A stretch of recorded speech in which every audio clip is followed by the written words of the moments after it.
Hi there, I'm Eric, and I'm searching for a life partner and community. If this lead image moves you like it moves me, then please read on and see where you might fit. Many, many thanks. What I'll do is, that's the lead image. Love is our true destiny. We do not find the meaning of life by ourselves alone. We find it with another. Thomas Merton. Love the image. Infinity, two hearts. A few other images to help introduce me. Here's me on the land I own. Northeast Texas, beautiful green, slightly rolling land, trees, lakes, streams. Here's a shot of me this is a year and a half ago, not too long ago. I was in a community gathering at Llama Foundation. And here's a shot a few years ago, but still good, of the land, the street that runs to the ranch where I have an entrance. A motorcycle, it's a favorite plaything. And a lovely sunset. Okay, back to the Thomas Merton quote.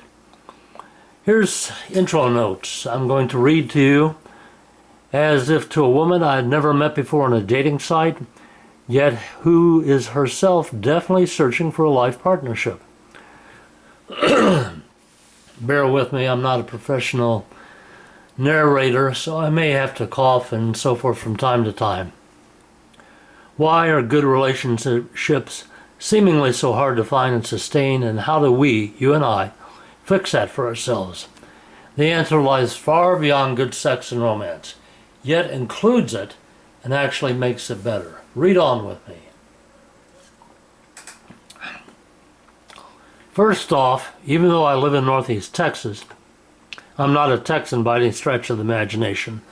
I'm much more a Californian who left Southern California to get out of the insanity rat race mentality there and moved to some truly beautiful, lush green, rural land in Northeast Texas to hand build my own house on fully paid up land and to establish a firm, stable ground foundation with an intimate partner who knows the value of a supportive social system around us. So, why are good relationships seemingly so hard to find and sustain? Why are you still here on this dating site, or still single? Why am I here? Part of the answer lies in a simple truth. Now you've got to fasten your seatbelt. A mind is like a parachute. Namely, it only works if it is open. The truth about us is this. One key reason is that our ancient ancestors on the plains of Africa survived was they were not bigger, stronger, or faster than the animals they ate or tried to avoid being eaten by, but they survived because they are much better at banding together into groups and cooperating. Evolution at work. Just as bees evolved to live in a hive, humans evolved to live together in a tribe. Our current culture is doing the exact opposite to us. We are the first humans ever to disband our tribes. It is not only making us feel awful, but via physiological, psychological reason, it is actually killing us slowly and surely. And our personal isolation is putting incredible strains on relationships. The famous cultural anthropologist, Dr. Margaret Mead, over half a century ago, put it very well. Nobody has ever before asked the nuclear family to live all by itself in a box the way we do.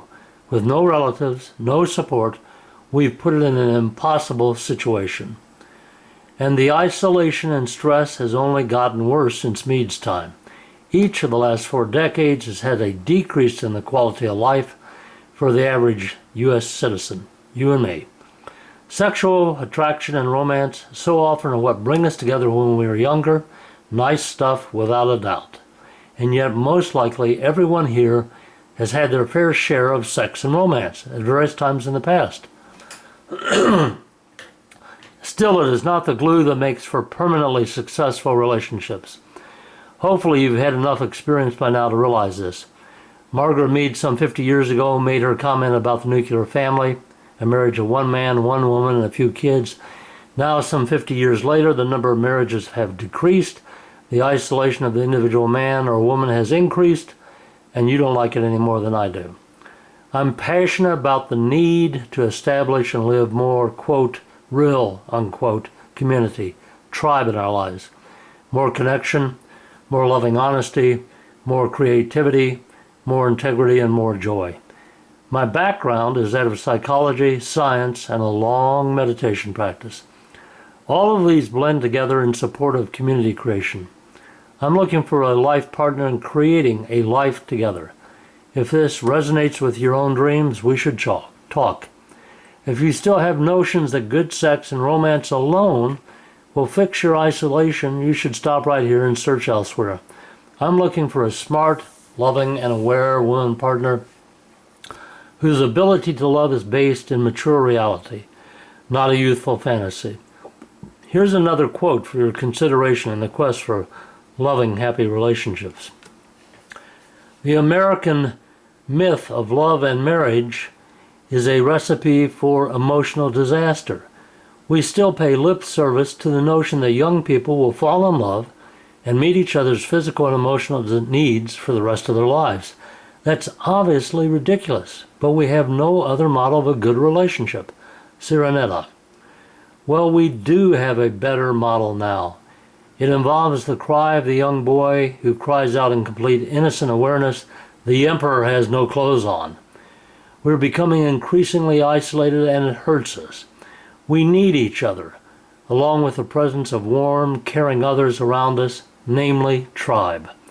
With that present, individual relationships have a much better chance of flourishing. Community is our natural social ecology. I'm a very intelligent, loving, high-energy, honest, and psychologically healthy man with an inquiring mind. I resonate with the same in a search for a true woman life partner. My name's Eric. You can contact me at ericnbest@gmail.com. I love to dance, to sing, to think deeply and ponder jointly with you on the meaning of life and what we can create with it. I've had a long meditation practice.